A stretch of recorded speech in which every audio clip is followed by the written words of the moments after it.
डराउने काम छैन। हेर सुन म राम्रोसँग स्वर समाचार हामीले लिएर आएको छौँ। अब जाऊ बेग्देमको गाउँमा, गाउँको सहरमा बेग्देमको गाउँमा एउटा बोर्डमा गएर जानु त्यहाँ। प्राय हामी सबैजना खाना खाएर आएको अहिले नै खाजा खाने बेला चाहिँ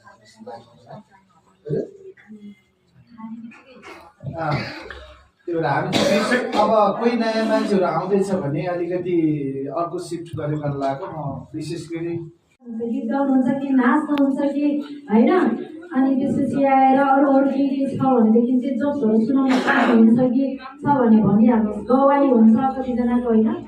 एकमा छ बुवा, न त मैले हजुरलाई भेटेको छु न त मैले देखेको छु, न त मैले हजुरलाई भेटेको छु न त मैले हजुरलाई देखेको छु, तर तपाईँ सधैँ मसँग हुनुहुन्छ भनेर मैले हजुरको प्रेम मेरो यो सानो मुटुमा लेखेको छु।